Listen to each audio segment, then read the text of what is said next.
전도 2015 하나님의 꿈을 나의 꿈으로. 아멘. 오늘 본문은 아가서에서 선택을 했습니다. 아가서는 히브리어로 쉬르하심이라는 노래 중들 중에 노래, 그러니까 노래 가운데 최고의 노래라고 불리는 그런 명칭을 가지고 있습니다. 많은 성경학자들이 이 책을 어떻게 이해하고 해석해야 될지에 대해서 많은 견해를 갖고는 있습니다. 그럼에도 불구하고 한 가지 그들이 모두 동의하고 바꿀 수 없는 아가서의 중심 내용이 있습니다. 그 중심 내용은 바로 사랑입니다. 솔로몬을 통해서 나타난 이 남녀간의 그 진정한 사랑, 이 둘에서 시작되는 것이 분명히 이 아가서에 담겨 있습니다. 그러나 단순히 인간의 어떤 육체적인 사랑만을 이야기하지 않고 그 육체적인 사랑을 뛰어넘는 사랑이 있음을 이야기하고 있습니다. 그 전체적인 내용을 보면 그것이 이런 사랑, 오늘 제목에서 보냈던 성숙한 사랑, 많은 사람들이 기대하고 바라고 원하는 그런 사랑, 그것을 아가서를 통해서 배우게 됩니다. 우리들이 희망하는 것처럼 사랑은 귀한 것이 맞습니다. 그 귀한 사랑이 우리 스스로는 깨달을 수 없고 그 사랑이 하나님으로부터 배워져서 하나님이 우리에게 가르쳐준 사랑이 완전한 사랑 되어 성숙한 사랑 되어서 우리가 서로 그 사랑을 나눌 때 우리가 나누는 사랑도 풍성해질 수 있고 성숙해질 수 있고 우리를 계속 배럴하게 만들 수 있다라고 가르쳐 주는 것입니다. 이런 점에서 아가서는 유대 전통 속에서 하나님의 사랑을 배우는 아주 중요한 지침서로 자리 잡게 되었다는 것이에요. 얼마나 중요하게 여겼냐면 그렇기 때문에 아가서는 절기 때 읽혀지는 5 문서 중에 하나입니다. 그것을 5 문서들을 통틀어 부르는 말이 메길롯이라는 말입니다. 메길롯은 두루마리들이라는 뜻인데요. 아가와 룻기와 에가와 에스더와 전도서가 있습니다. 아가서는 그러면 언제 읽혀졌는지 여러분 한번 추측을 한번 해보세요. 여러분들이 생각하시는 아가서, 그러면 유대 절기 중에 언제쯤 읽혀졌을까? 언제 읽혀졌을까요? 고민스러우십니까? 그럼 제가 정답을 가르쳐 드리겠습니다. 아가서는 6월절에 읽혀졌습니다. 6월절에. 아가서와 6월절이 어떤 연관관계가 있음을 이야기하는 것이죠. 룻기는 77절에 읽혀졌고요. 에가는 아부월 제9일 금식일에 읽혀졌고요. 전도서는 숫꽃이라고 불렀던 초막절에 읽혀졌습니다.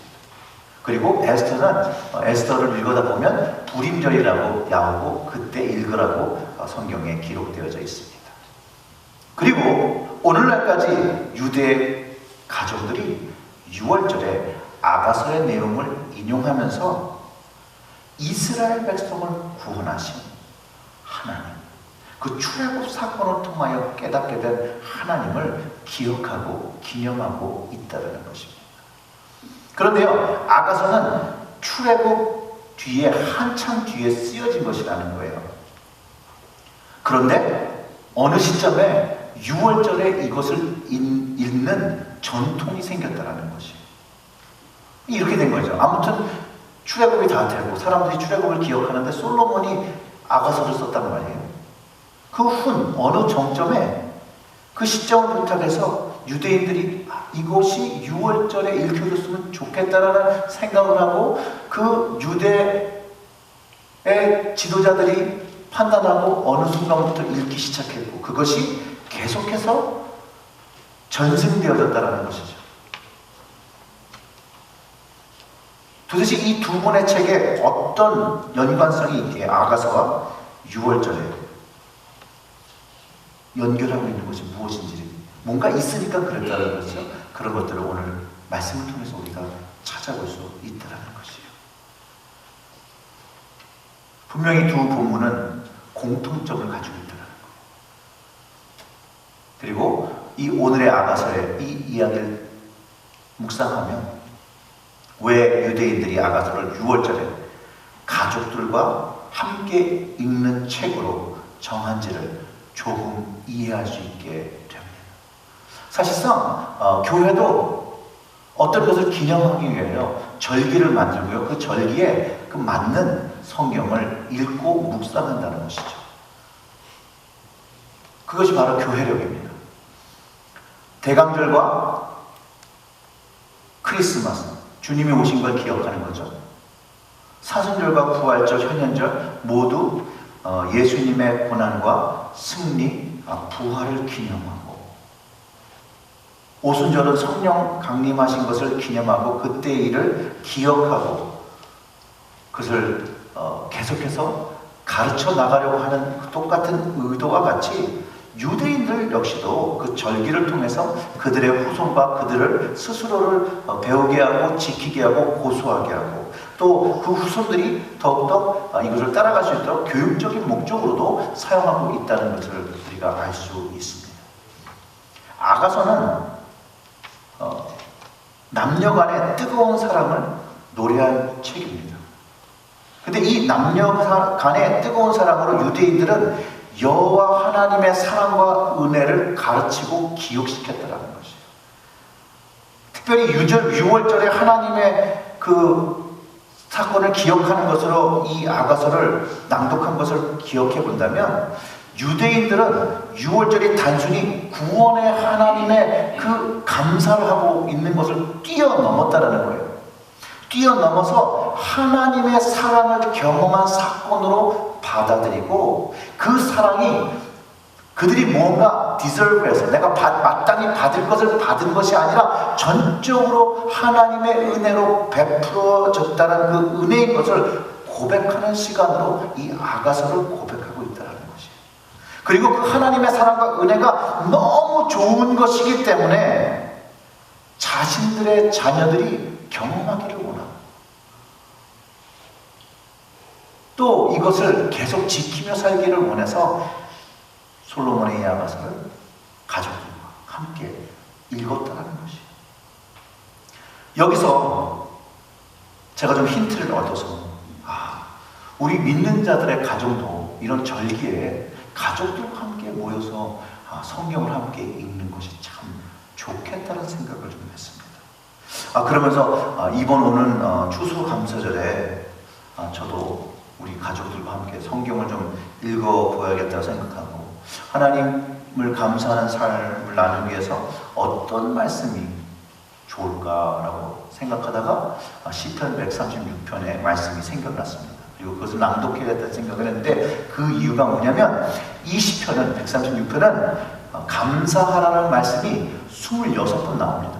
시편 안에 반복하며 감사드리는 것이 얼마나 귀하고 중요한 일인가를 가르쳐주고 있기 때문에 제가 지난번 우리의 교회가 세상에서 주님의 생명을 나타내고 실제적인 영적인 영향력을 가지려면 우리가 부정적으로 보는 요소들을 우리 삶 속에서 제거하고 감사하는 법을, 감사를 표하는 방법을 실천해야 된다라고 말씀드리고 이렇게 실천하고 살자라고 제가 한번 권면하고 제시했던 적이 있습니다. 여러분들 어떻게 여러분 가정 속에서 여러분 삶 속에서 감사를 나누고 감사를 표하고 살아가십니까? 한 분 하시는 것 같군요. 자, 그러면 서로 옆에 사람과 함께 인사를 나눠보겠는데 한번 이렇게 말씀해보세요. 이렇게 하나님과 함께 예배하게 돼서 감사합니다. 이렇게 손도 한번 잡아주시면 좋겠죠. 자매님이 오늘 계셔서 감사합니다. 형제님이 함께 하셔서 감사합니다. 그리고 아침 시간에는 조금 오글거리지만 혹시 부부가 함께 앉아 계시더라면 손을 잡고 여보 감사해요. 여태껏 잘 살아주셔서 한번 좀 해보세요. 좀 오글거려도 좀 한번 해보세요. 사람들의 눈치가 보여서 잘 하기가 어려우시면 집에 가서 남들 안 보시는 데라도 꼭 해보시길 바랍니다. 여러분, 감사를 표하는 것, 말하는 것만으로도 우리의 마음이 즐거워지는 것을 경험할 수 있습니다. 하나님이 주신, 우리에게 주신 축복입니다. 감사를 표하고 감사를 전하는 것을 통해서 우리의 삶의 이 넓은 간격들이 좁혀진다는 것이에요. 꼭 한번 해보시기를, 꼭 노력해보시기를 부탁드립니다. 자, 이제 그럼 이제 본문으로 살펴보겠습니다. 본문 1절에 여자 중 극히 어여쁜 자가 너 사랑하는 자가 어디 갔느냐? 너의 사랑하는 자가 어디로 돌이켰는가? 우리가 너와 함께 찾으리라. 2절 이렇게 되죠. 나의 사랑하는 자가 자기의 동산으로 내려가 향기로운 꽃밭에 이르러서 동산 가운데 그 양떼를 먹이며 백합화를 걷는구나. 나는 나의 사랑하는 자에 속했고 나의 사랑하는 자는 내게 속할도다. 그가 백합화 가운데서 그 양떼를 먹이는구나. 오늘 이 본문을 이해하기 위해서는 이 아가서의 말씀 속에 세 부류의 사람들이 나누어져 있는 것을 좀 이해해야 합니다. 첫 번째가 술람의 여인이죠. 두 번째가 예루살렘의 여인들입니다. 그리고 셋째로가 그 신랑된 솔로몬 왕입니다.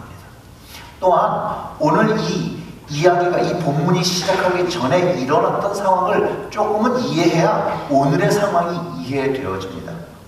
술람의 여인이 어떤 정점에 신랑과 그 어려움을 겪습니다. 시련을 겪으면서 신랑에 대한 사랑을, 그 소중함을 다시 한번 깨닫게 되는데, 만약에 이전에는 남편을 좋아함이, 남편을 칭찬함이 그 외적 요소로 좋은 점과 잘난 점을 좋아한 것이라면, 이 사건을 그 계기로 그 이후에는 그 사람 자체, 그가 주는 그 사랑으로 말미암아 가슴 속에서 깊이 깨닫는 그 신랑을 사랑하는 마음을 발견하고 그 신랑의 모습을 사람들에게 자랑하고 있었던 것입니다.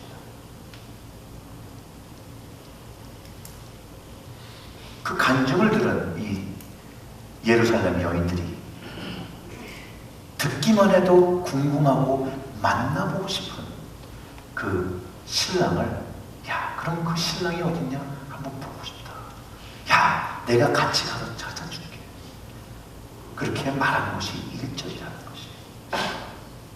여자 중에 극히 어여쁜 자야, 너의 사랑하는 자가 어디로 갔는가? 너의 사랑하는 자가 어디로 돌이켰는가? 우리가 너와 함께 찾으리라. 예루살렘 여인들이 이렇게 제안하고 있는 것, 도대체 이 여인들이 무엇을 감동으로 여겼기에 이런 말을 하는 것일까요? 분명히 마음에 변화가 생겼기 때문이겠죠. 예루살렘 여인들이 술람의 남편의 본 것도 아니고 그냥 말로만 들은 것인데, 도대체 무엇이 이들의 관심을 사로잡고 있는지를 좀 생각해 보아야 한다는 것이에요. 사람들은 모두가 생각하는 것에 대한 어떤 정의와 뜻을 내리고 살아갑니다. 뭐 사랑에 대한 기준? 그럼 아마 여러분들이 생각하시는, 각자 생각하시는 사랑의 기준과 그 본질의 그 정의가 다 있을 것이에요. 근데 좀 다를 수도 있어요. 맞을 수도 있고 틀릴 수도 있어요. 또 맞다라고 하더라도 그 맞는 것을 삶에서 하고 있는지 아니는지도 한번 좀 확인을 해 보아야겠고, 아마 이 예루살렘의 여인들도 자기가 생각한 신랑에 대한 모습, 사랑에 대한 모습을 갖고 있었다는 것이죠. 그런데 이 술람의 여인이 그 자신의 신랑의 이야기를 하는 것을 통해서 이 여인들이 자기가 생각한, 자기가 원하는 그 사랑에 핏하는 사람을 발견했을 수 있다는 것이죠. 그리고 그것에 만나보고 싶은 마음의 열림이 생기기 시작했다는 것이죠. 그런데 그들이 발견한 것은 그냥 육체적인 끌림이 아니라 어떤 그런 매력이 아니라 이 예루살렘의 여인들이 발견한 사랑은 존중과 신뢰였다라는 것이에요. 난 이렇게 사랑을 받았으면 좋겠다라고 생각한 것을 술라미 여인이 이야기하면서 그들도 그런 사랑을 받았으면 좋겠고 그 받았으면 좋겠다고 하는 마음이 만나보고 싶은 마음을 열고 있다는 것이에요. 사랑은 쾌락과 감정의 유의가 아닙니다. 요즘 시대에 이런 말 하면 구식이라고 하겠지만 괜찮습니다. 그럼에도 불구하고 사랑은 쾌락과 감정의 유의, 이모션이 아닙니다. 그저 단순한 즐거움을 위해서 남자를 찾고 여자를 찾는 것은 인간이 가지고 있는 고귀함, 상실하는 것입니다. 왜냐하면 사랑의 완성은 기쁨만 있는 것이 아니에요. 행복함만 가진 것이 사랑이 아니에요. 사랑과 고통과 괴로움과 기쁨이 어우러져서 만들어진 것, 그것이 사랑이라는 것이죠. 그 양면, 그 모든 것을 수용하고 있는 것이 사랑입니다. 쾌락과 기쁨과 즐거움만 추구한다면 짐승과 다른 구분점이 없어요. 좋으면 좋고 싫으면 싫고 표현하는 것은 단순하다는 거예요. 그건 감정이죠. 하나님이 사람과 동물을 구분하신 건 이성이라는 것이 있다는 거예요. 조절할 수 있게끔 만들어놨다는 거예요. 조절해서 싫은 것을 참을 수 있게 하고 나쁜 것을 좋게 바꿀 수 있는 것을 주셨고 그런 걸 통해서 밸런스를 만들고 서로 함께 살아갈 수 있게 모여서 살아갈 수 있게끔 만드신 것이 저는 그것이 인간의 고귀함이고 그것이 인간의 사랑이 거기에 바탕된다는 거죠. 그것을 가능하게 하려면 바로 술라미 여인의 남편이 제공한 존중과 신뢰라는 것이에요. 그것이 우리의 사랑을, 사람의 사랑을 complete, 완성하게 된다는 것이죠. 물론 다 각자마다 사정과 이유가 있습니다. 그러나 내가 원하는 것만을 추구하고 요구하는 것, 한쪽 방향에 내가 나의 틈만 맞추라는 것은 사랑일 수 있지만 완전한 사랑은 아니라는 것이에요. 그럼에도 불구하고 이런 사랑의 그 결정을 하는 그 선택은 내가 한다는 거죠. 내가 선택하는 것에 따라서 내가 어떤 결과를 누리고 책임지고 살아간다는 것이죠. 누군가에 의해서 정략적으로 만났을지라도 결혼을 했을지라도 최종의 선택은 내가 하고 있다는 것을 생각해야 합니다. 그 패밀리 테라피나 이렇게 테라피를 하다 보면 많은 사람들이 가정의 불화나 인간적인 문제로 이제 상담을 받으면요, 거기에는 대부분의 모든 사람들이 다 상처받고 피해를 받은 사람들이 대부분이라는 거예요. 상처를 내가 스스로 주었다라고 얘기하는 사람은 없다라는 거예요. 거의 없다라는 거죠. 제가 이 점에서 뭐 자기가 한 일에 부정한다고 뭐 잘잘못을 따지자고 이런 것이 아니라 우리가 갖고 있는 인간관계 중에 잘했던 못했던 인간관계가 부서지는 그 순간에는 그 인간관계가 어긋나질 때는 잘했던 못했던 그 결과의 그 중심의 뭐 원인이 어쨌든 간에 둘 다 양쪽이 다 상처를 입는다는 것이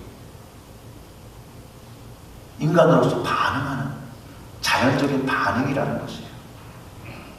그리고 이 상처를 회복할 수 있는 방법이 바로 존중과 신뢰가 바탕된 사랑이라는 것을 이해할 수 있게 된다는 것이에요.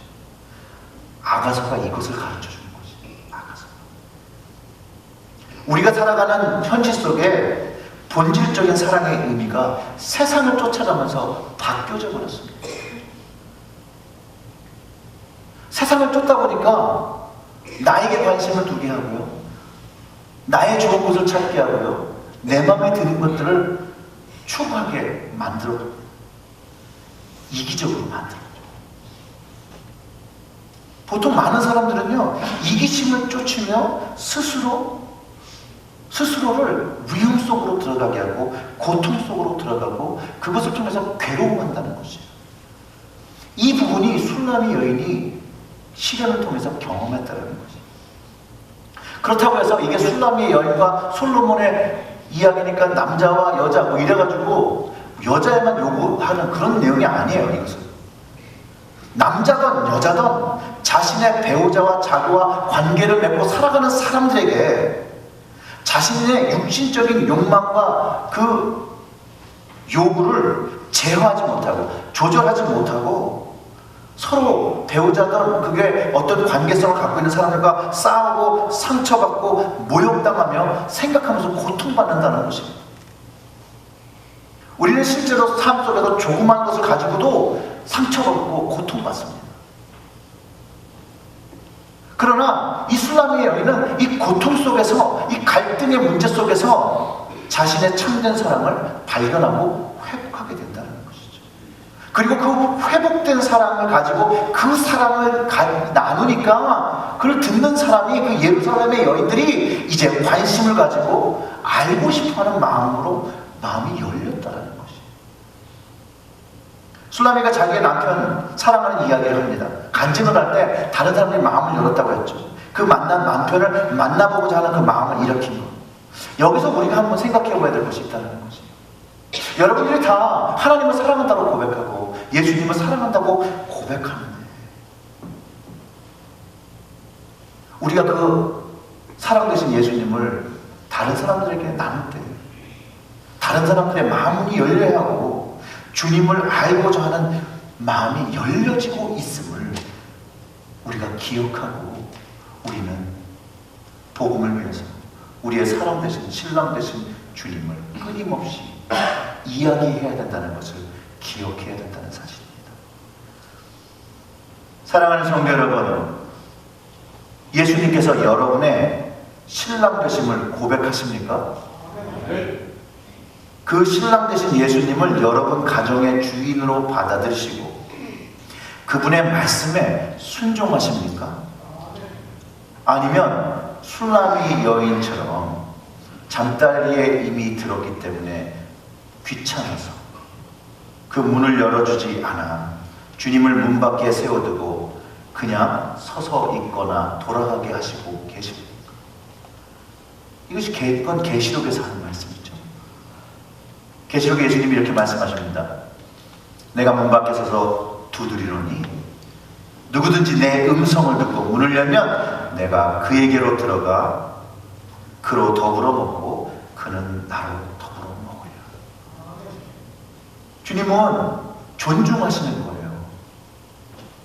문 안 열어? 내 깨고 들어간다? 그게 아니라 내 음성을 듣고 내가 나를 받아주면 내가 들어가서 너와 함께 생활하고 너와 함께 사랑을 나누고 너와 함께 하겠다는 것이 이 주님의 주님 방식의 사랑이라는 것이 그리고 기다리신다는 것이죠.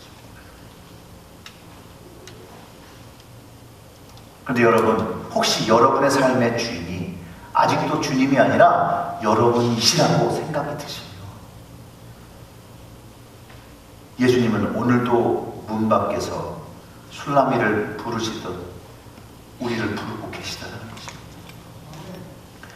그분의 음성을 듣고 그분을 여러분의 집으로, 여러분의 심령의 집으로 초대하시고 이제 그분의 그 깊은 완전하고 성숙한 사랑을 받으며 살아가시기를 주님의 이름으로 축원합니다.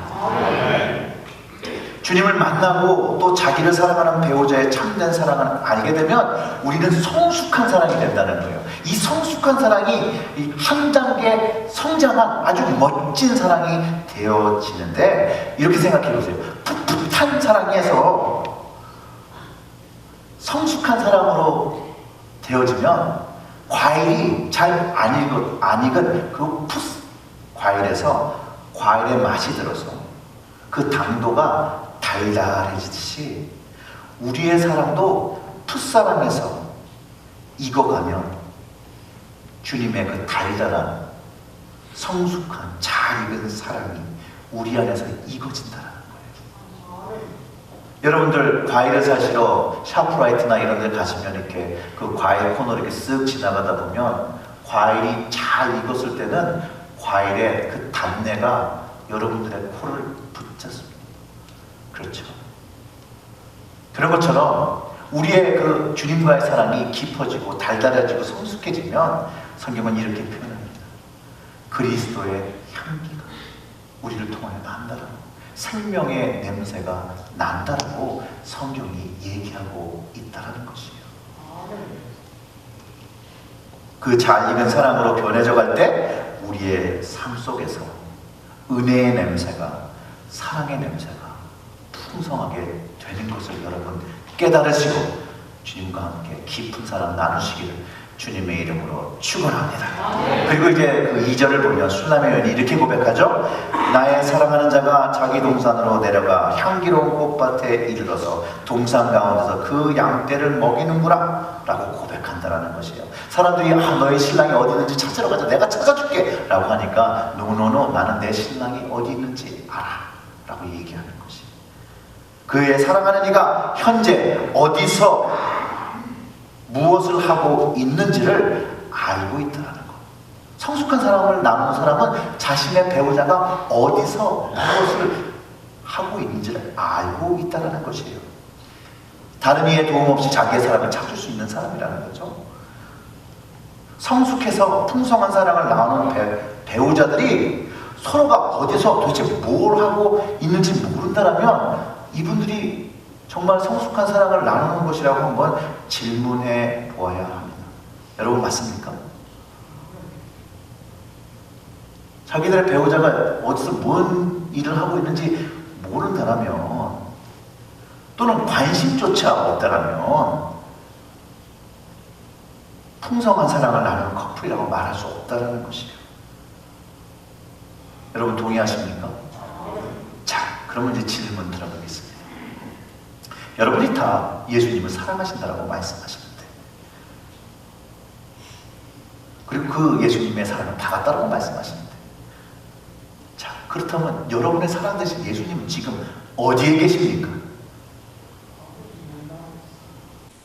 여러 가지 대답을 하실 수 있겠지만 오늘 본문에 의거해서 한번 대답을 해보세요. 오늘 본문에 의거해서.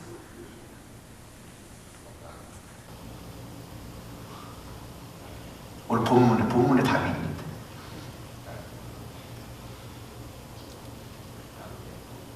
어디? 네. 제가 오늘 성경을 설명하면서 아가서는 솔로몬과 술람이, 또 그것을 통해서 주님과 성도, 주님과 교회의 관계로 본다라고 말씀드렸는데, 이 아가서에서 놀랍게 주님은 그리스도는 목양의 장소에 있다고 가르쳐 주십니다. 목양, 양떼, 그렇게 돼 있죠.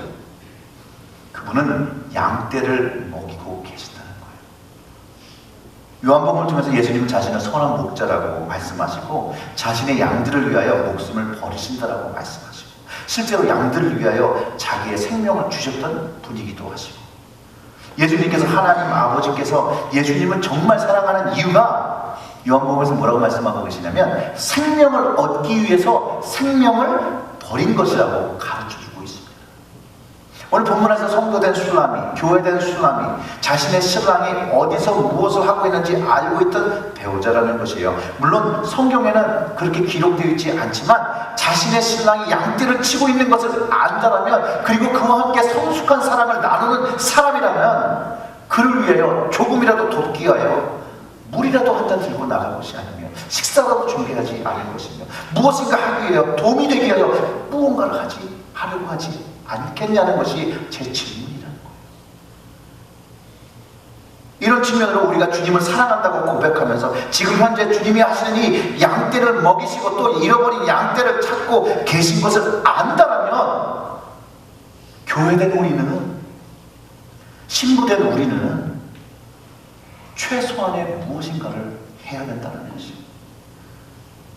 성숙한 사랑이라면, 아니 성숙한 사랑이 아니고 풋풋한 사랑을 할지라도 무언가 주님과 사랑을 나누고 있다면 무엇인가는 해야 된다는 거예요. 사랑하는 성도 여러분, 여러분이 주님을 사랑하는 그 사랑이 구체적으로 나타나야 된다는 거예요. 그런데 이 구체적으로 나타나는 것이 사람에게 보여주려고 하는 것이 아니라 이 행위는, 이 구체적인 행위는 주님께 보여지고 주님이 그 사랑을 받으시는 행위로 나타나야 한다는 것이에요. 그 일을 행하시기를 주님의 이름으로 축원합니다. 그리고 3절의 말씀이 이렇게 얘기합니다. 나는 나의 사랑하는 자에게 속했고 나의 사랑하는 자는 내게 속하였다. 그가 백합과 가운데 그 양떼를 먹이는구나 하며 나는 사랑하는 자에 속했다는 것. 그리고 사랑하는 자, 그는 나에게 속했다고 얘기합니다.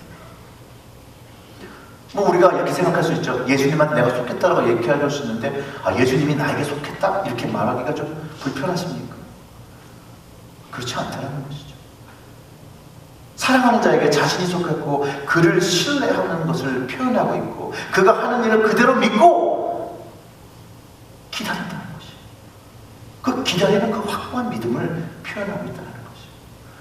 왜냐, 주님의 은혜와 사랑으로 구원을 경험한 사람들이 처음에 하나님께서 나를 위하여 나를 사랑하셔서 독생자 예수 그리스도를 통하여 구원하신 것을 경험하며 만족한다는 거예요. 거기에만 있는데 그 이후에 이 사랑이 성장하면, 성숙한 사랑이 되어지면 하나님께 속한 자로서 하나님을 위하여 사랑하며 그 삶이 참다운 기쁨과 소망인 것을 깨닫고 전적인 순종과 헌신의 삶을 살게 되는 것.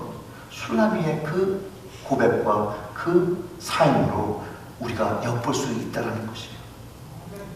현대 그리스도인들이 아가서를 통하여 진단해보고 우리의 신앙이 성숙한 그 사랑의 단계로 나아가는 길에 우리가 가고 있는지 확인해야 된다는 것. 그 방향성이 제대로 맞추어져 있는지 확인해야 되고, 그리고 그 방향성으로 나갈 때 내 중심, 내 욕심, 내가 원하는 대로 나가고 있는지 아니면 주님이 원하시는, 신랑이 원하시는 방법대로 나아가고 있는지 확인해 보아야 한다는 것입니다. 덴마크 기독교 철학자 키에르케고르가 지은 이야기인데, 기본적으로 저는 이게 아가서에서 나온 이야기라고 생각해요. 그가 이런 이야기를 합니다. 사랑에 빠진 왕이 하나 있어요. 그 사랑한 여인은요, 고귀한 가문의 딸이 아니었고 부유하고 학식이 있는 그 집안의 딸도 아니었습니다. 누더기 같은 옷을 걸치고 오두막집에 사는 그 비천한 시골 처녀에 지나지 않습니다. 그런데 이 왕이요, 그녀에게 마음을 홀딱 뺏기고 맙니다. 막강한 공유 권력을 가진 왕이 이 여자 하나 취하는 게 어려운 일이 아닙니다. 신하들이 왕에게 명령만 내리시면 당장 그녀를 데리고 오겠습니다라고 말하지만 왕은 그렇게 하고 싶지 않다고 말합니다. 아니면 신하들이 그럼 그녀에게 귀족의 지위를 주셔서 아름답게 치장하고 왕비로 삼으면 되지 않겠습니까? 이렇게도 말합니다. 그런 제안을 하지만 거절합니다. 왜 거절하냐면 그녀가 자신이 아닌 선물이나 지위 때문에 자신을 사랑하는 것, 그것을 원치 않는다는 것이에요. 그를 싫어하고 왕이 그저 원하는 것은 진실한 사랑이라는 것이에요. 그래서 왕이 결심을 합니다. 왕이 결심한 게 뭐냐면 왕의 지위와 특권을 모두 내려놓고 그녀가 살고 있는 마을로 들어가 평범한 농부처럼 살기를 선택합니다. 그녀가 사는 곳에, 그녀가 입는 옷, 그녀가 먹는 음식, 그녀가 가진 것은 왕의 삶에 비교하면 비천했지만 왕은 기꺼이 그녀와 함께합니다. 그녀를 사랑했기 때문이고, 그리고 그녀의 사랑을 갈구했기 때문입니다. 그녀와 친구가 되고 이제 같은 옷을 입고 같은 음식을 먹고 같은 환경에 살면서 그녀의 사랑을 얻겠다라는, 그의 참사랑을 얻겠다는 왕의 결단이었습니다. 어쩌면 아가서에서 배울 수 있는 사랑입니다. 또한 하나님의 아들 되시고 왕 되신 주님께서 우리를 사랑하시고 인간의 몸으로 오신 그 사랑과 동일한 말씀입니다. 주님께서 하늘에 자리를 두고 이 땅에 오신 이유가 바로 여러분이라는 것이에요. 저라는 것이에요. 그분의 사랑을 이제 믿고 신뢰하고 경험하면 또 그분을 사랑하면 된다는 것이에요. 바로 아가서의 그 술라미가 얻은 사랑입니다. 하나님께서 우리에게 베풀어 주신 사랑입니다. 주님께서 이 땅에 오셔서 보여준 사랑이며 아직도 우리를 바라보며 얻기 원하시는 그 사랑이라는 것입니다.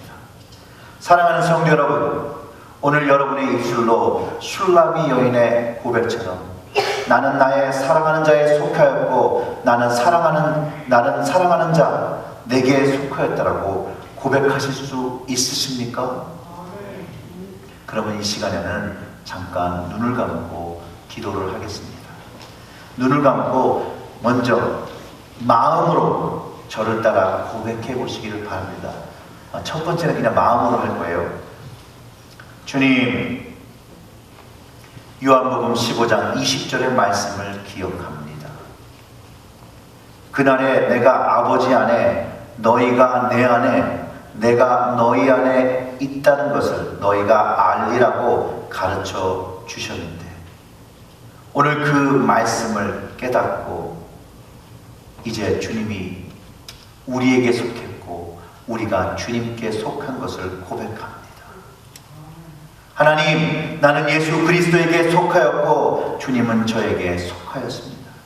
이 말씀이 우리의 심장으로부터 우리의 삶의 가정의 현장에서 경험될 수 있도록 인도하여 주시옵소서. 이번에는 소리를 내서 저를 따라 고백해 봅니다. 주님, 요한복음 15장 20절의 말씀을 기억합니다. 그날에는 내가 아버지 안에, 너희가 내 안에, 내가 너희 안에 있는 것을 너희가 알리라 고 가르쳐 주셨습니다. 그 말씀의 의미를 깨닫고 고백합니다. 하나님, 나는 예수 그리스도에게 속하였고 주님은 저에게 속하였습니다. 이 말씀이 우리의 심장으로부터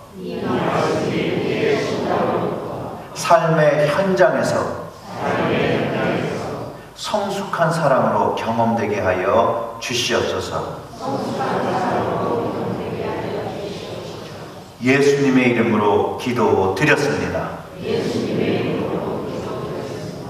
아멘.